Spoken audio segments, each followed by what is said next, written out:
Okey,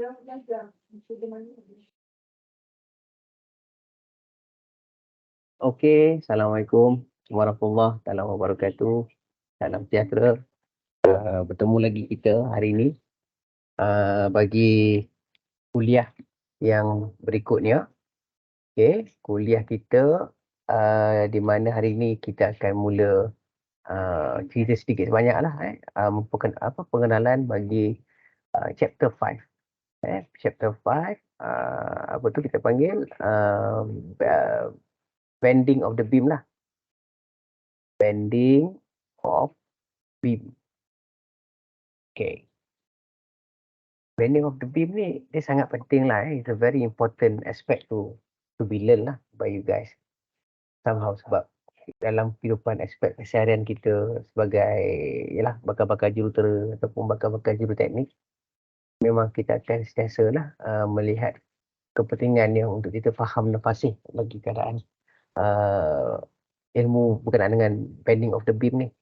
Di mana bayangkan contohnya satu is a simply supported beam simply supported beam yang disupport hujung ke hujung oleh RA dan RB. Kita tak tahu lagi lah nilai dia apa. We don't know yet what is the value, but somehow it been supported by this RA and RB beam. Okay, the beam span, the spanning of the beam's length is about 7 meter. Yeah, 7 meter. Then the beam is been it's been subjected to the uniform distributed load with a value of 10 kilonewton per minute. Yeah. So this is the this is the example that we're going to look at. Okay. Basically, got a couple of steps to couple of steps to solve the problem. More or less, firstly, on the first step, step 1, for the first step, what you need to do is this one is we have learned it in chapter 3. Daya ke atas, force going upward is equivalent to force going downward. This is the first formula or the first CFA lah. The first CFA that you need to know lah. Okay.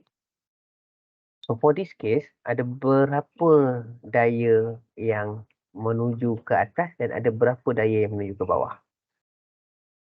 Okay. For this case, the force that acting upward, we got two, RA and RB. That's why RA and RB is acting upward. RA plus RB. Okay, then what is the other force that acting downward? The force that acting downwards is here, 10 kilonewton per meter. Alright. In order to solve it, okay, so the cumulative of the forces going upward is RA plus RB equivalent to 70 kilonewton here. Okay, and this is normal lah. 10 kilonewton per meter, you need to multiply by the length of the beam. Okay. Then we go for moment. This is moment. For the case of moment, okay, we know that moment clockwise is equivalent to moment anti-clockwise. Okay. Saya padam dulu bagi supaya nampak. Okay. Moment ikut jam sama dengan moment lawan jam. Therefore, for this case, okay, let's say kita pegang di sini. kita pegang di sini. We put here, we make it as a center. So, yang ikut jam, apa dia? Yang ikut jam ialah 10 kilonewton per 10 kilonewton per minit. Okay. So, since dia ke bawah, so dia pun okay, kalau kita buat ni 10 kilo, apa kalau yang moment ikut jam ni, kita ada 10 exponent of 3, okay, multiply by 7 and multiply by 7 over 2. Okay, ni yang ikut jam. Alright. Dan dia mesti sama dengan moment yang lawan jam. Moment lawan jam apa? Moment lawan jam ialah RB ni. RB darab dengan 7 meter. Okay, saya padam balik bagi nampak. Sebenarnya persamaan dia mudah je. Kalau siapa yang tak faham, saya tunjuk sekali lagi. Okay. Sebenarnya ialah 10 kilometer kos 3 darab dengan 7 darab dengan 7 bagi 2. Okay. Nampak sama dengan equivalent tu moment lawan jam. Okay, ini moment ikut jam. Ini dia ikut jam. Kemudian moment lawan jam. Ini lawan jam. So, lawan jam. Kalau lawan jam ialah RB multiply by 7. So, kalau kita rearrange, if we rearrange, sama ada ni ke terpulang. So, kita rearrange, kita akan dapat, macam kes saya ni, saya letaklah negatif 10 exponent nanti 3. 7 multiply by 7 bagi 2 tambah RB 7. Okay. Nampak So, inilah persamaan dia. Jadi, sistem persamaan. Okay. Don't worry. Awak sekarang dah berada dalam step 1 dah selesaikan lah. So, daripada sini, awak dah boleh, daripada persamaan yang awak dah terbitkan tadi, from the equation that you managed to derive, okay. So, what you got so far? Nanti, awak akan dapat RB. Nanti kena kira lah. Dan from RB, awak masukkan dalam persamaan ni, awak akan dapat RA. Therefore, step 1 selesai. Step 1 awak akan dapatkan RA and RB. Okay. Ini macam agak keliru sikit lah. Biasanya pelajar dia akan keliru kan. Sebab dia ada main double integration method. Tapi tak ada apa pun. Just matematik je. Simple. Okay. This is step 2. Okay, step 2. They got one good equation lah. In a way to solve the moment punya persamaan. Persamaan moment ialah ini. EI D power of 2y over dx power of 2. Equivalent to mxx. Jadi sebab ini is double integration, differentiate ini bukan d power of 2 tau, ni differentiate apa? Differentiate. Maka cara awak nak selesaikan dia, kita tengok dulu macam mana. Ini saya zoom. Bagi nampak. Okey. So macam mana? Dia pegang. Dia pegang kat sini. Ataupun dia pegang kat sini, terpulang. Okey. Dia peganglah kat sini. Let's say, dia pegang sini. Allah, saya padam sekejap. Dia pegang di belah kanan.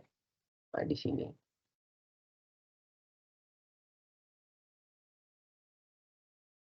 Okey. So yang ni tak ada. Alright. Maka awak akan tengok RA sebab dia pegang kat sini, makanya 7 mm ni tak valid sebab dia dah pegang bukan di 7 mm. Bukan di 7 meter. Dia peganglah kat mana-mana pun. So dia jadi macam ni keadaan dia. Dia macam ni. So RA akan dalam X. Sebab X kita tak tahu. Sebab kita dah, dia bukan X ni. Kalau dia bukan 7 meter. Sebab 7 meter dia daripada point sini sampailah point sini. Itu 7 meter. Tapi kita pegang dekat sini. Kita tak tahu jarak dia berapa. Okey. Daripada gambaran ini, maka kita akan mampu untuk menghasilkan satu persamaan lah. Persamaan bagi momen tersebut. Bagi momen bagi setiap load sebenarnya. Maka macam biasalah, daya, darab, jarak. Okey. So RA multiply by RX. Okey. Kenapa dia positif, kenapa dia tak negatif? Kita still lagi berpegang pada prinsip yang sama, iaitu momen. Momen ikut jam sama dengan momen lawan jam. Boleh Jadi kalau momen ikut jam is negatif, maka momen lawan jam is negatif. Kalau momen ikut jam positif, momen lawan jam ialah negatif.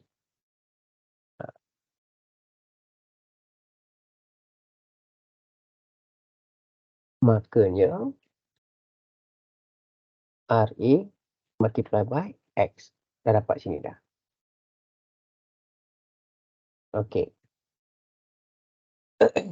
Yang 10 ni, dia ni menuju ke bawah. Macam ni. Yang RA ni menuju ke atas. Tadi ikut jam. Yang ni dia lawan jam. Jadi kalau lawan jam dia negatif. Jadi that's why dia 10 negatif 10 power of 3 multiply by X. Sebab daya kalau dalam CP dia kan dia kena darab jarak bagi 2. Ini sama daya darab jarak bagi 2. Okey, sebab kita nak tahu jarak dia kat mana, kita nak tahu jaraknya di mana, kita nak tahu jaraknya di sini.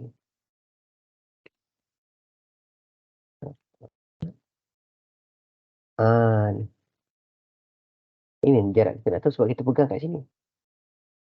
Jadi that's why X divided by 2. Ini daya, darab jarak, dapat dia punya daya. Lepas tu darab dengan jarak dibagikan 2. That's why awak dapat persamaan ini. Okay, boleh follow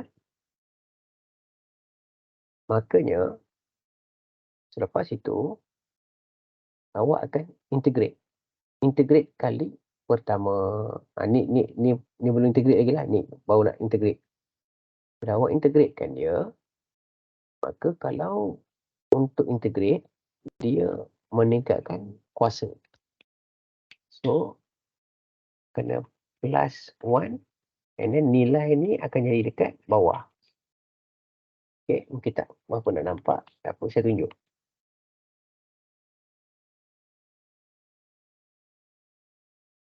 Untuk kes ni awak tengok RAX, bila awak integratekan dia, awak akan dapat, sebab kat sini dia sebenarnya 1 tau. Power of 1. So 1 plus 1 and then bahagi dengan hasil ni. You're going to divide it by the sum of this power 1 plus 1.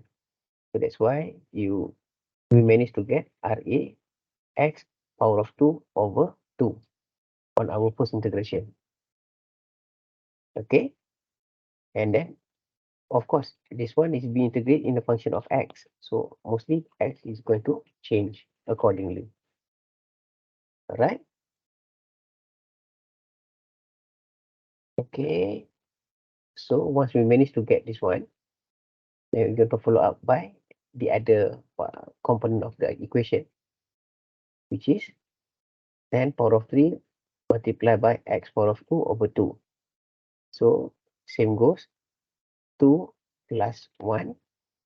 So is equivalent to 3, and then 3 multiplied by 2. That's why we got on our first integration, we got 10 power of 3 multiplied by x power of 3 divided by 6 here.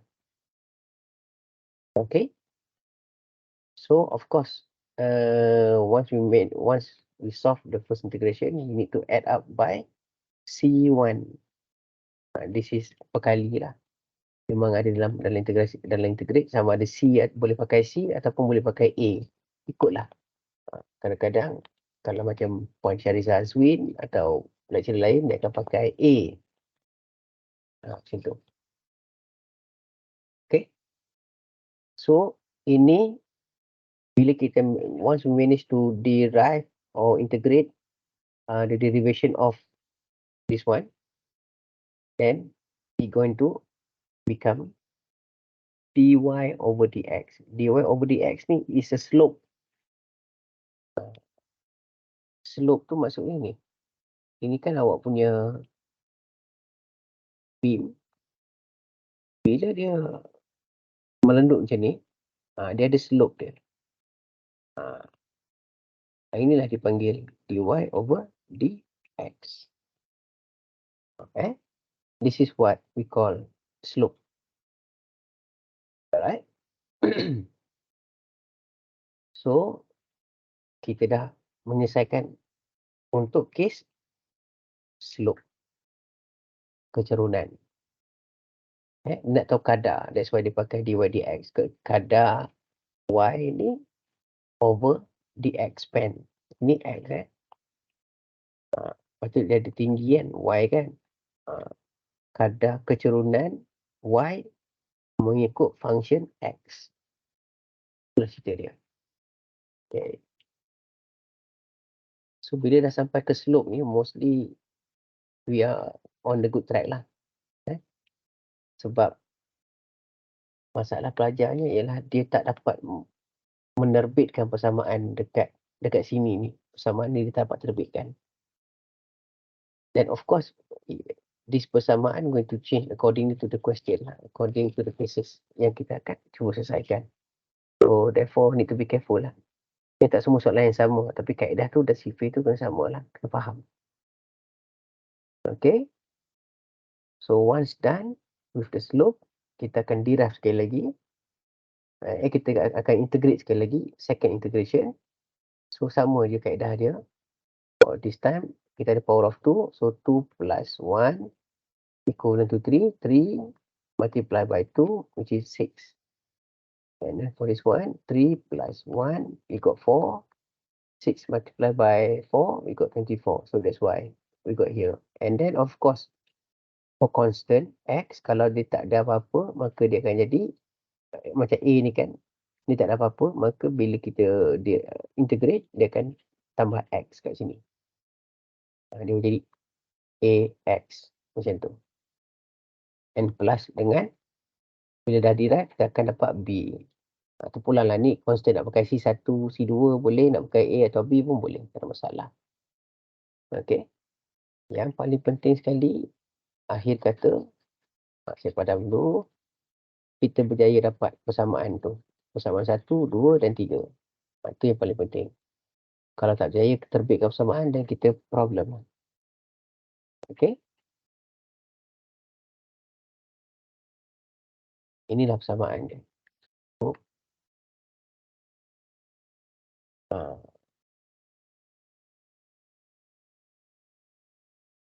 Okay.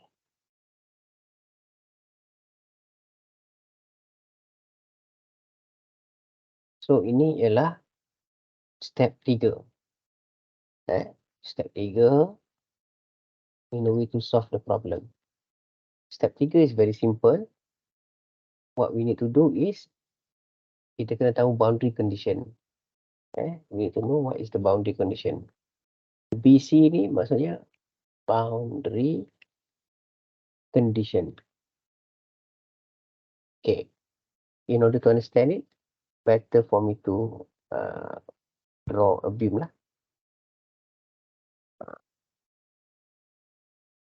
Okay. Ini 0, ini 7. And then dia ada load lah. Dia ada load 10 kN per meter. Okay. Pertama sekalinya, kita tahu yang ini ialah X. Okay. No, sorry. Ini ialah, sorry. Ini ialah L. Itu ialah L. Okay. Dan in a way kita nak tahu X. Katakanlah kalau kita potong tengah-tengah. Sebab dia sama. Maka kita tahu jarak ini ialah X bagi L. Sorry. Bukan X bagi L. L bagi 2. Sorry. Sebab kita potong tengah ni. The beam span tu is L. Jadi kalau kita potong di tengah, kita tahu bahawa X is equivalent to L bagi 2. 7 bagi 2. Okay. Lepas tu kita tahu dekat sini, di hujung ni, hujung tak ada slope. Slope tu tak ada. Okay. Di hujung, bukan di hujung. Di tengah-tengah. Ni. At center. Okay. Kita bagi colour yang lain. Boleh nampak. Di tengah-tengah. Ini bayangkanlah. Okay. Ya. Okay. Di tengah-tengah. No slope. Allah. Di tengah-tengah. There is no slope. Tidak berlaku kecerunan. Sebab awak just bayangkan di tengah ni dia landai, maka point kat sini kita boleh tahu yang dy over dx sama dengan kosong.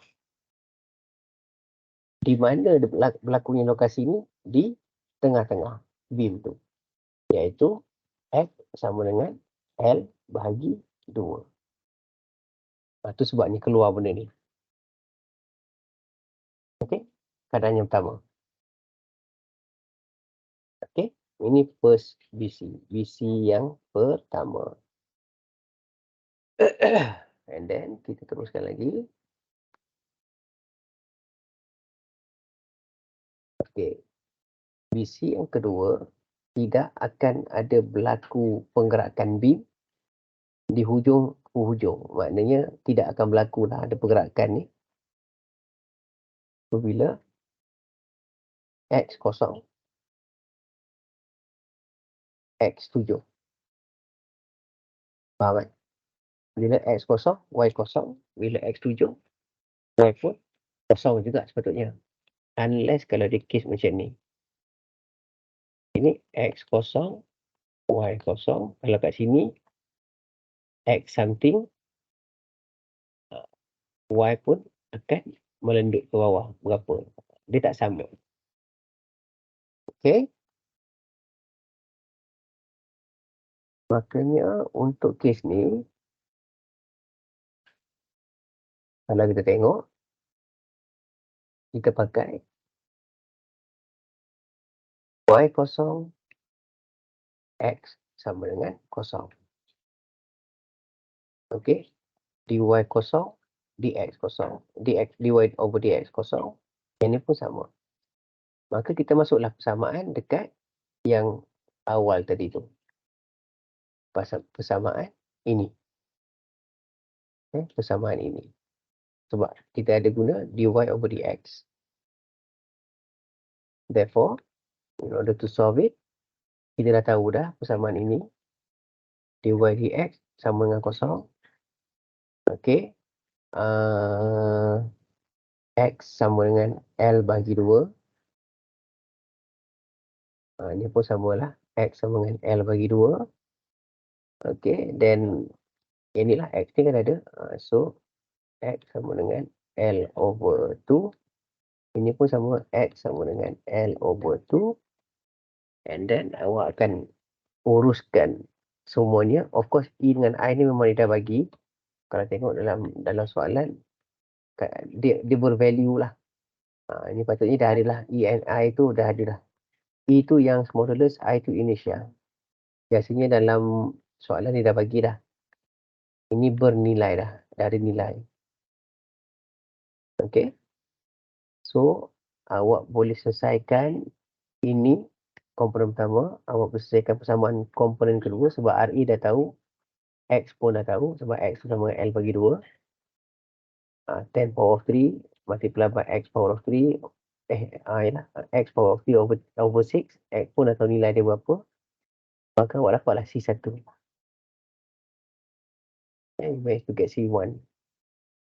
Sebab kita punya ultimate idea ialah kita akan penuhkan constant ni. C1 ataupun A ni kan, kita akan penuhkan constant ni.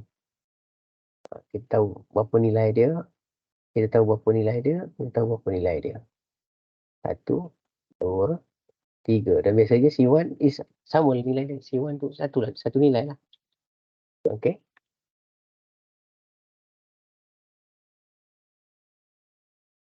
So, kita guna boundary condition nombor 2 pula. Very simple. Y kosong, kita masukkan Y kosong kat sini. X kosong, kita masukkan X kosong kat sini. So, semuanya akan dipotong-potong-potong. Maka C2 akan dapat jadi kosong. Okay. Maka dapatlah awak menerbitkan bagi slope equation. Inilah keadaannya. Ini yang tadi C1 tadi tu. Kalau diffraction equation, inilah keadaannya. Ini juga C1 plus kosong. C2 tu kosong. Okay. So, inilah keadaannya. Okay. So, awak dapat slope equation, awak dapat deflection equation. Therefore, kalau ditanya untuk keadaan apa-apa sekalipun beam tu, sepanjang dia punya length tu, daripada kosong hinggalah ke 7 meter, ni 1, 2, 3, 4, 5, awak buatlah macam mana pun, pilihlah tak mana X tu, awak akan berjaya lah dapatkan berapa deflection tu. So, this is all about menerbitkan persamaan. You manage to derive an equation, then you're going to solve the equation in order to get the slope and the deflection equation for the beam itself. So, itulah keadaannya. Dan itulah bab 5. Okay. So, nanti saya akan bagi latihan. Dan saya harap awak boleh buat lah. In case kalau tak apa nak faham, then you can come and see me lah. We can discuss after. Okay. Lepas ni saya akan bagi example yang kedua pula. Mungkin untuk keadaan beam yang berlainan lah. Okay. So, kalau tak ada apa-apa, saya akhiri kelas saya dulu. Thank you very much. Assalamualaikum warahmatullahi wabarakatuh. Terima kasih.